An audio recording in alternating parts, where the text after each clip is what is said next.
Welcome to Focus on Albany. I'm Cynthia Pooler. My guest today is Blair Horner from NYPIRG, the Executive Director of NYPIRG, and we're here to talk about the redistricting process again in New York, in New York State. Is everything finalized as of right now? Because there's only a few more days of session. Well, yes and no. Um, yes, it appears that the district lines have been redone for the Senate and Congress. The courts had not dealt with the assembly lines, even though they said that they thought that they too were unconstitutional, but nobody had filed the a claim against it or had not filed a claim that it advanced. And the reason that, so yes, those lines are done, but no, there has been another legal challenge against the assembly lines. So that's entirely possible that something could happen, I suppose, with regard to the assembly lines. And there is a push to consolidate the primaries. As some of your listeners may know, the court intervention to redraw the lines of the Congress in New York and Mm-hmm. the state Senate in New York moved the primary date for those primaries to August, Right. leaving statewide primaries and assembly primaries in June. New York being New York, why not have two primaries instead of one? So, there's a move to consolidate them because obviously one primary date is cheaper than having two. But, whether or not the legislature will agree to that, I think is anyone's guess right now. They're saying they don't want to. So, yes and no, Cynthia. Just the short, I gave you the long answer and the short answer. So if it's one primary, do you believe it'll be in August? Yes, the court has ordered the state Senate and congressional primary to be in August. And so to consolidate would mean you have to move the June ones to August. But you're right. I mean, you mentioned it early on. I mean, it's tick-tock time, right? The primaries in New York are in 4 weeks. And Right, you'd think that the candidates would want to know what districts they were in. So, right. again, it's sort of, it's a house of cards, right? If one of the cards get pulled out, the whole thing may collapse. But right now, the house is still up. So that doesn't give much time for people who will be compelled to run in June, right? That's not right. It's only a few weeks left until then. Yeah, well, that's why, I mean, that's the reason why the court didn't intervene on the assembly lines. And of course, the statewide lines are the statewide lines, right? I mean, the state hasn't changed its political boundaries. So the primary for governor, and I don't even know if there is one for attorney general or comptroller on the Democratic side, but on the Senate, on the Republican side, there are primaries. They all could technically still happen in June, be no big deal. There's a wild card in it. But at the moment, as we speak today, the everything's sort of supposedly settled with the fact that it's a wild card that may bring down the House of Cards. So you've been with Knife Perk for many, many years, correct? Yes, May 23rd, 1979 was my first day with NIPER. Oh my God, you just had an anniversary. I know, that's how I remember the date. Wow. Happy anniversary. Well, thank you. Or So, condolences, I guess it might be in my case. so what year? May 23rd, what year? 1979. So then you went through um, the census in 80, 2000, 2000. So you've gone through four of them, right? The reapportionment? Well, I mean, I've lived through plenty, but in NIPERG land, I was involved in the redistricting of 92, 2002, 2012, and now 2022. 1982, I was working for NIPERG, but not in Albany. So in the years that you've been with NYPIRG, would you say that this is the most chaotic? Uh, Yes. really? Yes, for sure. In the past, it has not been this bad? Well, the courts never weighed in before. Um, there had been legal challenges every time. but the courts have never weighed in. And what makes this different is there was a constitutional amendment that passed 10 years ago to create a new, improved redistricting process that would be run by independent people, or so it was advertised. And of course, they weren't independent. It led to gridlock, a complete mess. The courts intervened and redrew the lines. So that's unusual. I don't think there's been a time, actually, since the mid 1960s, when the U.S. Supreme Court overturned legislative districts that were based on geography instead of population. I think it was 1967 was the last time really the courts sort of forced a change in district lines, and there really hasn't been one since then. So that makes this more chaotic. And the fact that we end up with two primaries for the state legislatures, of course, classic. Now, didn't a number of years ago, when Cecilia Katchik was in the Senate, didn't she have legislation to make it only one primary during a year? Do you Well, remember yeah, that? yeah. There was, just to completely bore your listeners to death. Let me just wind back the clock. Okay. Um, at one point in New York, for years and years and years in New York history, the primary date was in the middle of September, early Right. mid-September. As a result of a federal court decision, the congressional primary had to be moved. The argument the court had made was that military voters needed at least, I think it was 45 days, maybe not 45 days. I think it might have been like 2 or 3 months in advance of an election in order to get their ballots, cast them, and get them back in time to be counted. And so that forced the legislature to figure out, well, where do they want to have congressional primaries? And the fight was Democrats wanted June, Republicans wanted August. The court, they couldn't, of course, agree because that Republicans, Democrats don't agree. The court then imposed June for the congressional primaries. And what Katchik and others were pushing for was, well, why don't we just move the September one to June too, instead of having two primaries? Mm-hmm. And ultimately, that's what happened, like 2 years ago, 3 years ago. And so that's sort of the history of why it is the way it is. There's no magic as to why New York's primary has to be in June, other than that's the law. And so when the court intervened this time, they said, well, we'll do it in August because that would give candidates, because they redrew the lines, that would give congressional candidates and state Senate candidates the opportunity to see where they lived and to see what districts they were in and whether or not they still wanted to run for office. And so there's a new petitioning process and everything else that kicks in for those August primaries that starts, I guess, next month, late next month sometime. So August is not too far away from like September where it was before. Right. It seems a little bit crazy to me. Well, it's the issue about having having an election and a voter registration deadline to ensure that military voters can participate. Mm-hmm. And so that's really the tail that wags the dog. And I just don't remember the exact details of how many weeks in advance. It could be 12 weeks because the court, one of the things that originally, because September is too close, voter registration and participation in elections was too close. And so they had to move the primary earlier as a result to give military voters time to know what was going on in the general.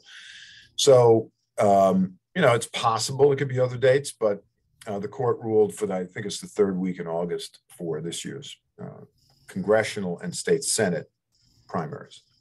So if there was one set date, like the second week in August, or the second week in September, or the second week in July, it would make your life that much easier, wouldn't it? I don't think they make decisions based on what's easier for me. So, it is what it is. And so we will see next week if the legislature decides to consolidate the primaries, and there's a certain logic to doing that. Or if the court intervenes and forces them to do it, which, I don't exactly understand why they would, unless they were saying that the assembly district lines had to be redrawn, which again is another whole element of chaos. But Otherwise, I think we're sort of going down the chute with what the hand we've been dealt. So the people that are running, the candidates that are running, are they upset by this whole thing, or they're just Yeah, going with yeah. they are? Yeah, I mean, think of it. I mean, if you were in, and then let's go wind the clock back to February, and you're deciding whether or not to run for office, and you see the district lines that have been drawn, and you're like, oh, I live in this district. I have a chance to go. And you raise money and you run around and you quit your job and just whatever all the things people have to do to run for office. And then, a few months into it, like, from February to May, all of a sudden you have new district lines and you don't live in the district anymore. And Right. whatever logic you had to run for office is out the window. There's other people like incumbents that are being paired up against each other, the way the district lines are drawn. And most notable nationwide is in Manhattan, longtime member of Congress Jerry Nadler is now in the same district as longtime congressional representative Carolyn Maloney. Mm-hmm. And so they have to battle it out. It's a cage death match, political version, right? And even up here in the Capital District area, in the state Senate, State Senator Jim Tedisco is in the same district as State Senator Daphne Jordan. And so Mm-hmm. it's a totally, and then there's new seats that there were incumbents and then there aren't anymore. So the whole thing has been turned upside down, and it has obviously dramatic impact on the individual candidates themselves. Aren't you glad this happens only once every 10 years? Well, you have to remember, Cynthia, that I've been doing this for a long time, so I'm obviously somewhat deranged. There is a sort of a fun element to watching the whole sort of political world get turned upside down. There is, sort of an element of that for me. But we're nonpartisan, so we don't really play much in the primary game anyway. I'm personally not even enrolled in a political party, so I don't vote in the primaries at all. So I'm like in the peanut gallery of the Roman amphitheater, watching the political parties do battle. I don't really have a stake in the outcome per se, other than Mhm. I live here and I'll have to live Right. with the consequences. Hmm. Now you live in Clifton Park, That's correct. which is Southern north of Saratoga. right, Right. which is north of Albany. That's right. Is Paul Tonko still going to be your congressman? Well, again, it we don't know how everyone's going to. I mean, the whole sort of shakeout on where people are going to run hasn't completely played out. I believe so, but whether or not I got lumped into Stefanik's district or Tonko's district, and like Tonko, I think doesn't even live in the district that he's going to run in. So I don't know what is. Again, none of the final decisions have had to be made for the August primary, only for the June primary, in terms of whether or not candidates are in or out or not or whatever. I mean, there's all sorts of noise in different districts all across the state, both in Congress and the state Senate, about what people are planning to do or might do. And so things are still up in the air. Wow, and we're so close to the end of session. Yeah, just This to add to the dilemma. I mean, this is if they get out next week, they're scheduled to wrap up on June 2nd, which if they do that, will be the earliest time that they've ended session in all of the years that I've been here. wow. And it's sort of weird, actually. And it's only because of the primary. Right? They all wanted to hit the campaign trail. Hmm. And so they're wrapping up, like 2 to 3 weeks earlier than they normally Right. do. It's usually the end of June rather than the Yeah. beginning of June. Now, is there a set number of days um, that's mandatory for the legislature to be in session? No, So 1 year it could be 100 days, and next year it could be 80 days. Is that that's right. correct? That's correct. Would you They like? are part-time. There are some constitutional issues. The state of the state address has to be done by a certain date. The budget has Right. to be introduced by a certain date. There are legal issues. The budget's supposed to be, done by April 1st, blah, blah, blah. So there are certain things that drive the process, but there's no reason why they have to be here any particular number of days other than to get the constitutionally and arguably legally required work done. So, uh, on the lighter And side, to raise campaign contributions. right. Pre-pandemic, this was an easy way for them to, it was like shooting fish in a barrel, right? I mean, it was easy for them to sort of raise money from lobbyists. What could be easier than that during the Hmm. session? So, on a lighter side, many people across the state don't know about the LCA dinner, the Legislative Correspondence Dinner. You went this year. Tell everybody about that dinner and whether it's fun. Who do you see? Who was in the playing parts and stuff? Sure. I mean, the Legislative Correspondence Association is an association of the Capitol reporters that cover state politics and state government. And every year, other than during the pandemic, every year for like over 100 years, the reporters have gotten together to put on some sort of like variety show where they poke fun at all the elected officials and massive egos and lobbyists and stuff that exist in and around the state capitol. And it's meant to be funny, and sometimes it can be quite sort of right on the edge of what would be considered appropriate. But they've been doing it forever, and I've gone to the show for many years. I enjoy going. It's always fun to see people get spoofed, even if it's me on occasion, I suppose. And it's sort of a way for Republicans and Democrats, for example, to sort of come together around an event that almost never happens anymore outside of governmental activities. So that I like it, personally. And some years are better than others. Some years are funnier than others. And the show itself has sort of evolved over time. So it is a series of skits, usually organized around singing some sort of funny song about whatever they're talking about. And it's organized loosely around some sort of theme. And this year, the theme was about how they weren't going to talk about Cuomo. But of course, the whole thing was really about spoofing them and the former governor. So it was a nice. I mean, it's cash bar for those if anybody wants to go. It's if you sign up an early bird special, it's $100 for the ticket, and they have finger food. I mean, you can tell why they end up reporters and not on Broadway, right? I mean, at a certain level in terms of the script and the singing and the presentations.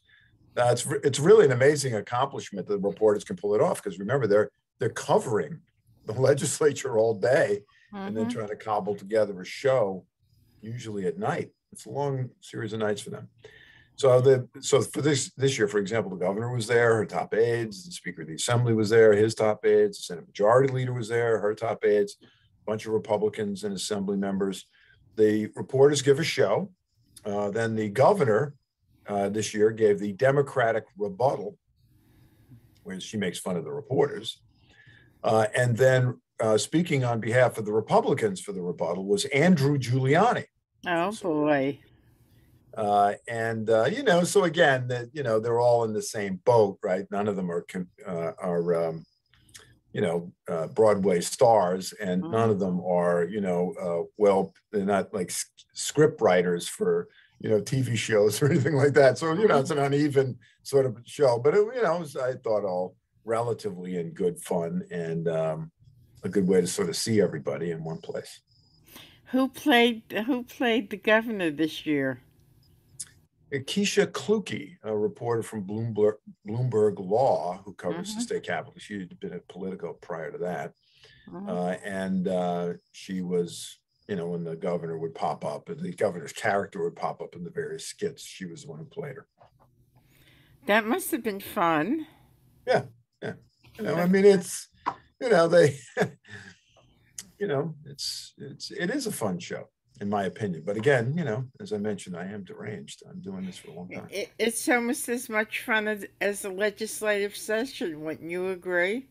Well, I think it's more fun than that, but it doesn't last as long either.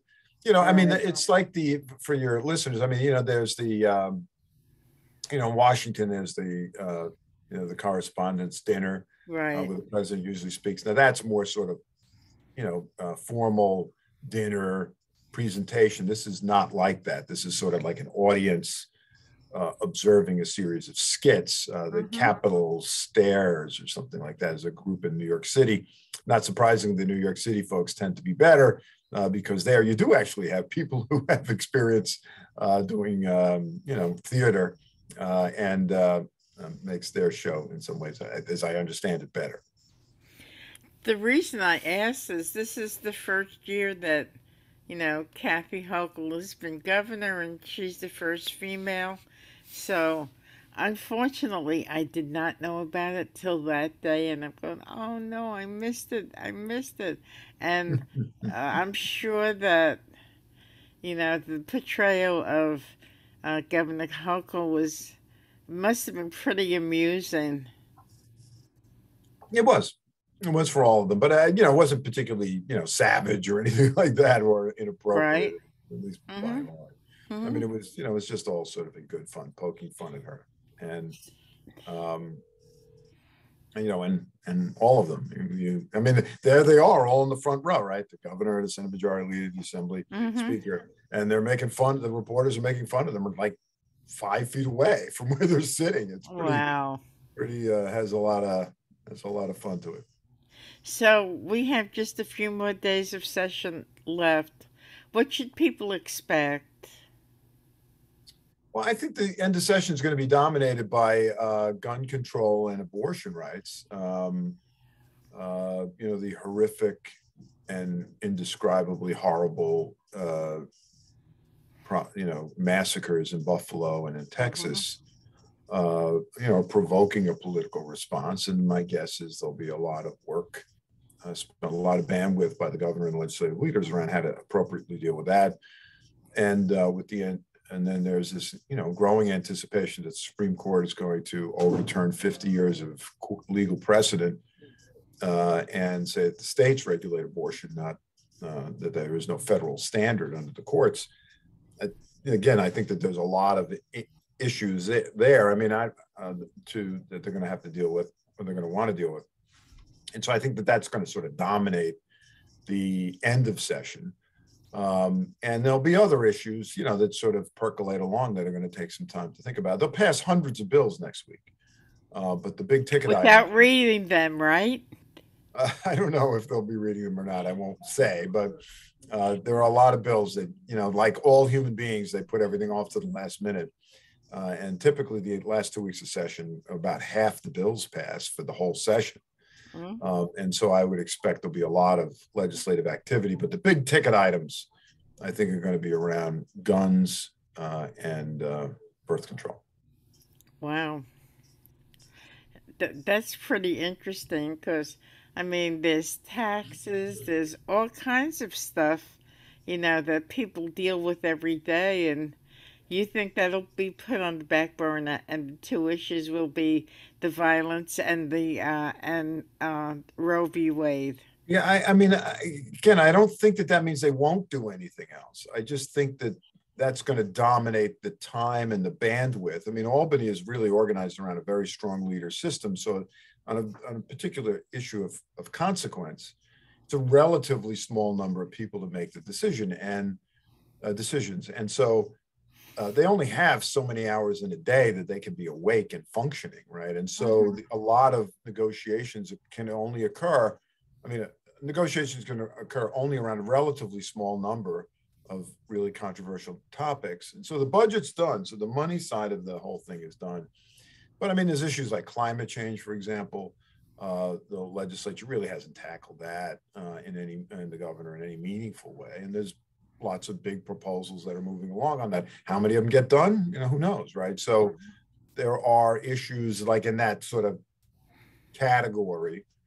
But can they handle something particularly controversial, on top of everything else? I mean, who knows? We'll see. Hmm. So we just have a few minutes left. Give yourself a plug, give NIPERG a plug, and how can people get involved in NIPERG? Well, the easiest thing, for anybody is to just go to our website, and there are various options. And the website is nyperg.org, NYP is in public, IRG.org, New York Public Interest Research Group. And there, you can sort of, individuals can sort of motor around and see what sort of options we have. We have tools that people can use to figure out who their elected official is, or background information on elected official, or what contaminants are in their drinking water, or if they have a small claims court question, there's a way for them to find out about it. So there's lots of different ways. And then there's also an option for what we call the Community Action Network, where active individuals can sort of sign up and get frequent emails from us and that kind of stuff about what's going on. So that would be probably the one-stop shopping in terms of just trying to figure out more about the organization and more about what we do, and ways that people may want to participate. And you have members throughout the state, right? Actually, throughout the country. No, no, NIPERG only has a membership. Well, I Right. mean, we may have But some, I suppose, but but we're a there's different state-based business. perks throughout the country, That's right. right? That's right. About half the country has a public interest research group, Okay. but we're not affiliated with them, other than we have the same name and we sort of play nice in the Okay. sandbox with them. But we're not part of like some Uber Perg empire. Okay. And the public interest research groups were created by with an idea that Ralph Nader had 50 plus years ago, to sort of capture the energy, enthusiasm, and idealism of young people and channel it into impacting on public policy and learning how democracy works at the same time. And so that's what PERGs do. And we have a broad agenda of issues that we work on. So pretty soon the legislature will be gone until January. Does that give you a little breathing room? Will you have a little vacation, or will you continue with different aspects of, the state that will keep you high on adrenaline?